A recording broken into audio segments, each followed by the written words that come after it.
What Was That Like contains adult language and content and is not intended for all audiences.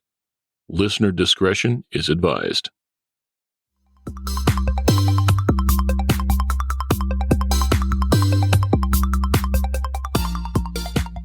Welcome to What Was That Like? I'm your host, Scott Johnson.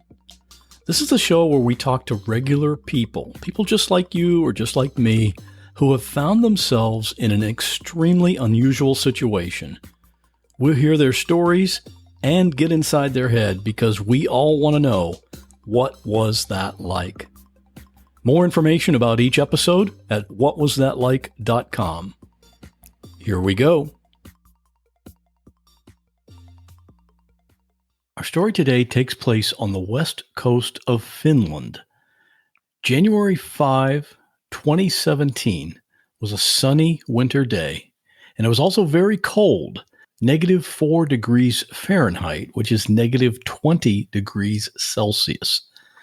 That day, there was a woman who was at home, but outside, and she was looking west, out over the Gulf of Bothnia. That's the body of water that separates Finland's west coast from Sweden's east coast. It's about 60 or 70 miles across, and the surface is frozen in the winter. As she's looking out over that ice-covered body of water, she sees a person skiing across the ice, about 500 yards away from land. And during that brief time she's looking that direction, she sees that person drop right through the ice into the water. The person she saw go through the ice was an 18-year-old man named Matt. That was a pretty scary day for Matt. He could have died that day, but he didn't. Thankfully, he survived, and he told me exactly what happened on that day. So without any further ado, here's my conversation with Matt. Matt, thanks for coming on the show. Yeah, thanks, Scott, for having me. Now, you live in Finland, right? On the west coast of Finland. Yeah. And the area, you told me the area where you live is called the Kvarken area. Did I say that right? Yeah, the stretch of water that connects Sweden and Finland is called Kvarken. Okay, I could never say it like that, but as the American, I'll just say Kvarken, right? Yeah. Good enough. Okay. How cold does it usually get there in the wintertime? In Fahrenheit, it usually gets around to -4. I mean, obviously some days it can be much colder, but around -4, a typical January. So this body of water that separates Finland's west coast and Sweden's east coast is it's called the Gulf of Bothnia. Is that right? Yeah, that's right. And it looks like, how far across is that? Is it like 100 kilometers roughly, maybe? Around 100 kilometers. So about 60 or 70 miles, something like that. So that's a big body of water. Does it freeze all the way across usually? Yeah, some winters it's so cold that it'll actually freeze all the way across. So you could, if someone wanted to, during some winters, you could walk all the way across from Finland to Sweden. Yes, that is correct. Okay. Have you ever done that? No, that'd be rather difficult, I believe. Yeah, it probably would, being out there in the cold with no shelter or anything. How many times before this day had you skied on that ice? Several times per week, every winter, all winter. So you're pretty much an outdoor guy. You love being outdoors. Yeah. Okay. Yeah, I love being outdoors. Had you been on that same ice that winter previous to when this happened? Yeah, I'd been on the ice a couple of times actually prior to this and had no problems whatsoever. How do you know when you're skiing? How do you recognize it when you're coming up on a weak area, or is there a way to recognize it? Well, if there are parts of the ice that are not covered in snow and that they're actually exposed to the eye, then you might be able to spot some major cracks or something like that. But I guess just keep your eyes and ears open and make sure nothing seems too fishy. So you're not looking really for big holes in the ice. You're mainly looking for cracks in the ice. Is that right? Yeah, if I'm worried it's going to break, I'm looking for cracks. But normally there's not a chance it's going to break, so I'm usually not too worried about it. Yeah. So it's not, yeah, this was in January. So it had already been cold for a while. So really it should have been thick enough. Yeah, it should have been thick enough. All right. So when you're skiing, what you're really doing, what as the way I think of it is you're cross country skiing, right? Just like you would on land. Yes. Can you describe when you stepped out on the ice that day? What does your equipment look like? I mean, what kind of gear did you have? Well, in general, I tend to carry light gear, like nothing too heavy. Obviously, can get quite difficult and strenuous on your body if you have lots of thick clothing. But also, if you end up breaking through the ice, you're not pulled down too much by the heavy clothing.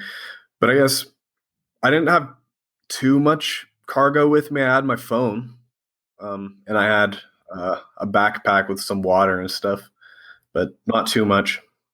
That's one of the things I was going to ask you is do you normally carry your phone with you? But Yeah. probably most people do. But really, if you're down in the water, your phone might not be workable anyway. No, it's unless you have some sort of waterproof casing. It's right. Basically goodbye for that one. Mm-hmm. Okay, so what we're talking about, this event happened on Thursday, January 5 of 2017. So it's almost 2 years ago. On that day, how far out did you go from land? I actually didn't go too far. I think I skied about 3 or 4 miles, something like that. Nothing too harsh at all.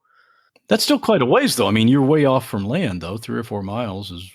Yeah, I'm not heading straight across the ice. Oh, I'm like kind of in an inlet where I live, a small inlet that's about like 10 miles long or something like that. And I'm heading along land, like out towards the ocean, but I haven't really got to the open ocean yet. Okay. So you would go out a little ways and then head north or head south? Yeah. Okay. That's what I'd do. Okay. What was your first indication that there might be a problem? Well, I started to hear these very, very slight cracking noises, or it was more like a crackling noise, but it could easily be mistaken for like the snow underneath the skis. So I really wasn't too suspicious because it is crunching just like snow. But then eventually it just like everything broke at once, like a large sheet of ice just like slowly sunk down into the water. Oh, so it was fairly quick, but it wasn't all of a sudden you went through.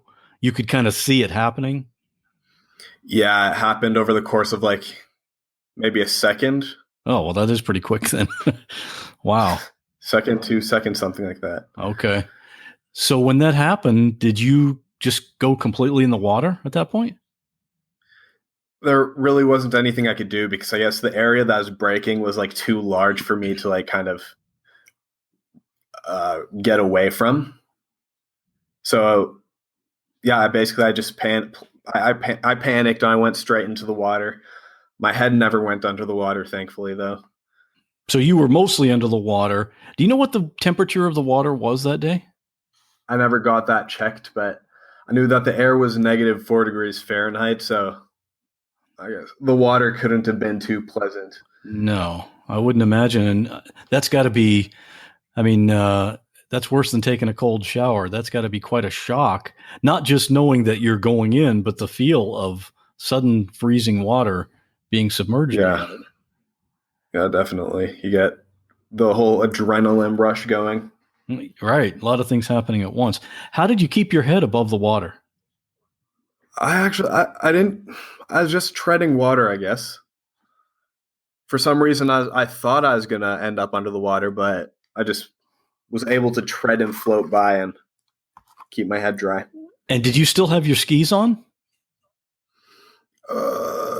Actually, the first thing I did when I had plummeted was take my skis off because I knew there's not a chance of getting out with them on. So I kind of pulled them off and threw them up onto the surface. Oh, okay. So you didn't just kick them off and let them sink to the bottom. You wanted to save them, right? Yeah, of course. They're new. Okay. So your skis were off and you were able to just tread water. Do you know how to swim? Yeah, yeah, I know how to swim, so I guess the drowning wasn't as dangerous as freezing in this situation for me, at least. So you're able to tread water. And so at that point, what's going through your mind? Well, first of all, I guess you never expect these things to happen to you. So when it does, I don't know, you get kind of confused. It feels unreal in a way. But I guess once I came to my senses, the first thing I thought was I need to get out of this situation quick, because the longer I wait, the colder I'll get, the more difficult it'll be, the more stamina I'll end up spending. So all I knew was I need to get out of this situation like right away. And how were you trying to get out? I mean, did you have your arms up on the edge of the ice trying to pull yourself up, or were you not able to grab onto any ice at all?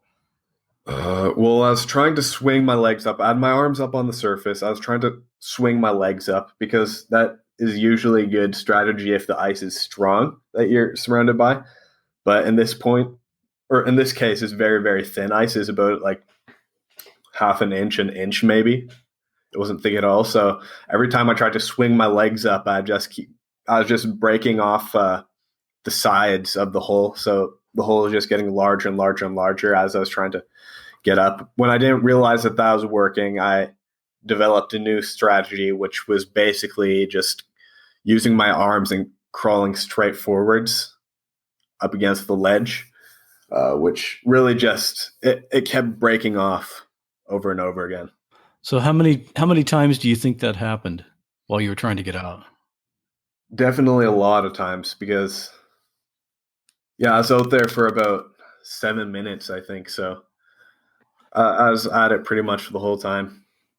Would you describe yourself as being in a kind of a state of panic, or were you thinking kind of clearly?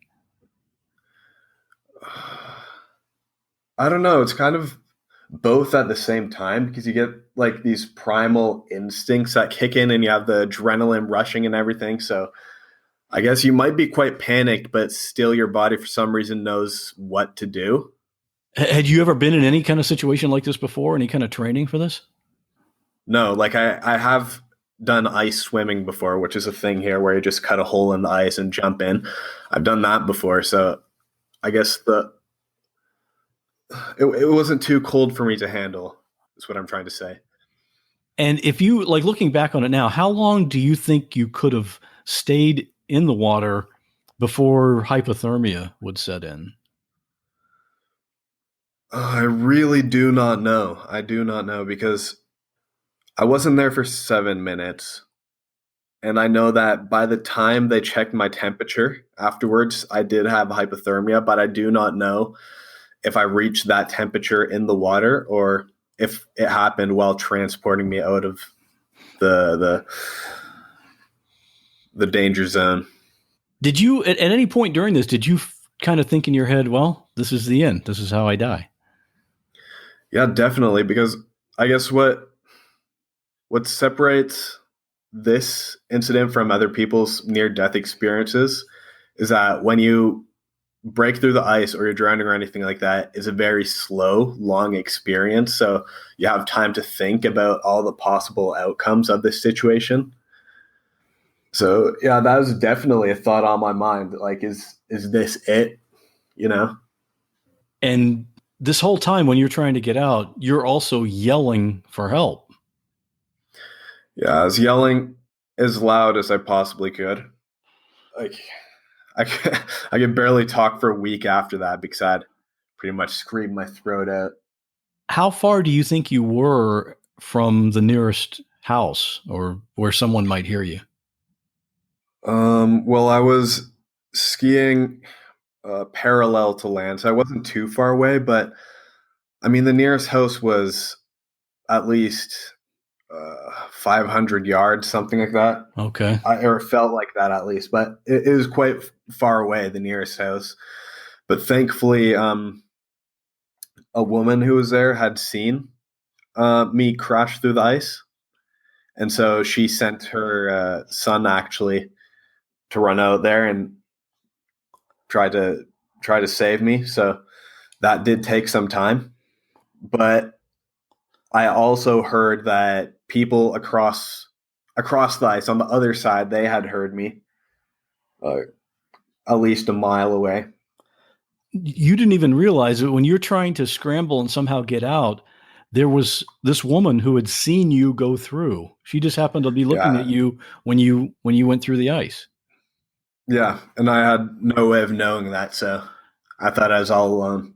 Yeah. How did her son get out there safely? Or was he endangering his own life to get to you? Yeah, he was definitely endangering his own life to get to me because he had to kind of maneuver around the thin zone because there's a thick ice and a very thin ice, like right next to each other. So you had to kind of like maneuver around that area to get to me. You know, a lot of times you hear about somebody sees a person drowning and they jump in to save that person, and then both of them end up drowning. So I wonder if that thought perhaps went through this guy's mind. How old was her son, or roughly? He's in his 30s, 40s, something like that. Okay. So did he ski out to you, or did he just run out? He had a kick sled. It's like this kind of like, it's like a sleigh with a seat on it. So basically he's running with the sleigh in front of him on his way out. He stopped at the point where the ice got weaker because at this point you could kind of see because the thin ice had started sinking and sogging, so it's a bit darker. So he ran out there. He was about 20, 30 yards away from me, and he threw a rope out to me.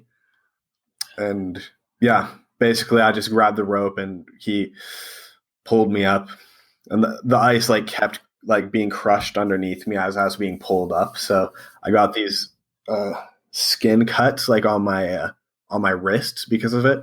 Yeah, because he's pulling you in the direction of the surface. How many times did he have to throw the rope before you got it? Only once, actually. Oh, that's good. When you grabbed the rope and when you finally got pulled to the surface, how far away were you from him at that point? I guess I'd say about 10 yards, something like that. And obviously where he was still safe ice. Yeah. So he could just, once you're on the surface, he could just pull you probably without too much effort because you're just sliding on ice, just pull you over to him. Yeah, exactly. So did he then take you back to his house? Yeah, so he put me on the sled and he pushed me over to his house. Went inside. They called an ambulance because I was probably going to get hypothermia. And they laid me to rest on a couch and gave me a quilt to stay warm underneath. And they just called my parents after that. And where were your parents? Were they at home during this time? My dad was at work. My mom was at home. That's not the kind of phone call a mom or a dad wants to get, of course. No, apparently not. Of course, by that time, the news was good because you had been rescued. Yeah. So what was your medical condition at that time then? Were you were hypothermic then? Yeah, that's correct. What happened was I didn't really notice I was freezing too much as I was being pushed towards his house. Like my clothes were freezing. Like I could barely move my arms because like the ice froze in my jacket. And it didn't feel too bad at that point because I had lots of adrenaline. But it's really once I like laid on the couch with the blanket that I really started to freeze. Wow. So you were back in the warmer environment, and that's when you started to feel the real effect of the cold? Yeah, I hadn't really felt it until then. And so did you end up going to the hospital? Yeah, they drove me to the hospital because my body temperature had gone under 94, 95 degrees Fahrenheit. I think that's that's where it starts to officially count as hypothermia. So they drove me to the hospital, kept me warm in the ambulance. When I got to the hospital, the local news had like actually written an article about me already. So that's kind of weird. Wow. That's some must have been a slow news day or something, right? Somebody waiting for something to happen. Yeah. The people in your town, everyone knew what had happened and what you had just gone through? Yeah, everyone pretty much knew right away. I got lots of messages from people and stuff like that. So you're kind of a celebrity for a little while. Yeah. 15 minutes of shame. Looking back on this now, is there something you could have done or signs you could have seen to avoid having this happen? I really thought about that a lot.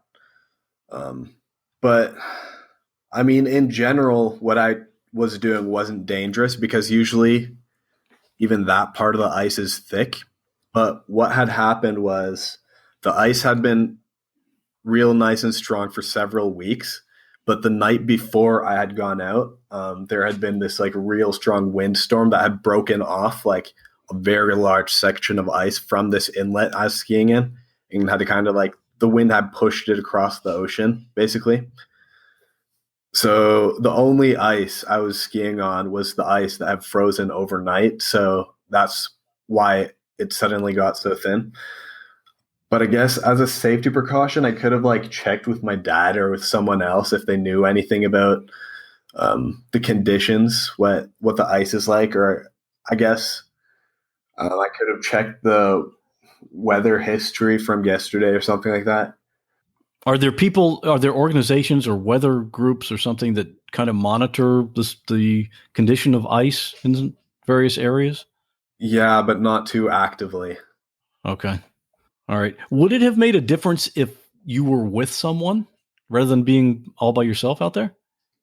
Had I been with someone, it really depends on how tightly they'd be following me. Because I guess if two people would have skied out there beside each other, the same thing would have happened, and they would have both been doomed. But I guess if one person heads a few feet ahead of the other one, then the second person could save the first person if anything goes down. This happened almost 2 years ago, and I understand it's taken you a while before you could actually talk about it. Yeah. Why is that? Can you elaborate on that a little bit?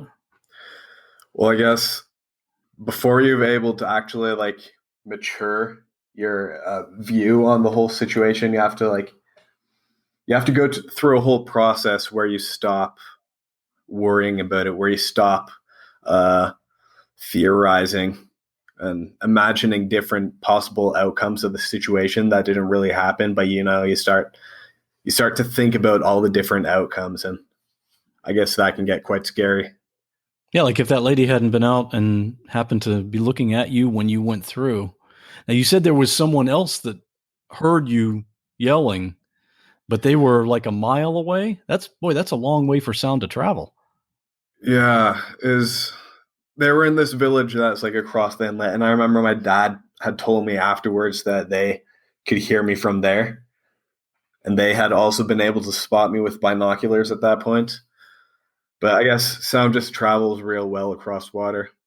But if they had been the only ones to hear you, that it would have taken them quite a bit longer to get to you than it would for this man to get to you. Yeah, Right. it would have taken way longer for them. All right. And that may have been too late. Yeah. You know what I'm thinking? It might be good if maybe you've already done this, if you told your story at some local groups or clubs or something, people that are interested in the outdoors that, so people might be more aware of this. It might save somebody else's life. Have you thought about that at all? Well, I haven't really done it at any clubs, but I guess I have like talked to people about it and like kind of advocated ice safety, like look for the obvious giveaways and I don't know, take the proper safety precautions before you do anything like that. Having this happen, has it changed your outlook on life in any way? Well, I don't know. Maybe I suppose death seems a bit more spontaneous because like you expect it to happen a lot further down along the way. How old are you? I'm 20 at the moment. I was 18 then. Yeah, you don't, at 20 years old or at 18 years old, you don't really think about death really at all, right? No, just any regular morning. Have you, since this happened, have you gotten to know that man that came out and saved your life? Well, I was familiar with him from before. I kind of knew his family, know who he is. Okay. Yeah. We live in an area where lots of people know each other. He might be one of the guys you want to buy a beer sometime or something. Yeah, definitely. Yeah, I set up like kind of I gave them a card where I like basically thanked them for saving me, his mom and him, and I gave them a gift card to a restaurant. That's nice. Are you planning to go out on the ice again this winter? Yeah, I probably will this winter. Like I wasn't able to do it too much last winter because I was in the military, which all men in Finland have to do as a conscript. So I wasn't at home too much last winter, but I'm definitely planning on going out on the ice this winter. If you weren't tied up with the military last winter, would you have done it then? Or did you have any hesitation about going back out on it because of what happened? Not really. Like I have been out on the ice, like not as far obviously as that time, but I have been like out walking with my dog on the ice as an example. Yeah, if you love the outdoors, it's kind of hard to not do outdoor stuff, right? Yeah. Matt, what a great story. I mean, obviously things could have turned out completely differently, but I'm glad it turned out the way it did. Thanks for sharing your story. All right. Thank you for having me. Thanks for listening to this episode. My goal for each show is to introduce you to people and stories that you just won't find on other podcasts. If you want to help support the show, you just need to subscribe, and that way you'll never miss an episode. You can click on any of the subscribe buttons on the website, which is whatwasthatlike.com. You'll see all the links right there at the top where you can subscribe directly to this show on Apple Podcasts, Google Podcasts, Google Play Music, Spotify, Stitcher Radio, or on whatever app you use to catch your podcasts. And you'll see there are also links to Twitter and Instagram, so you can follow us there, and I hope you do. And if you really want to connect with me and get in on the discussion with other listeners to this show, you can join our private Facebook group. You can find that at whatwasthatlike.com/Facebook. And of course, you can always email me directly at scott@whatwasthatlike.com, or just go to the website and click on Contact. I'd love to hear what you think of this episode or a previous episode. Thanks again for listening, and I'll see you on the next show where we'll once again ask the question, what was that like?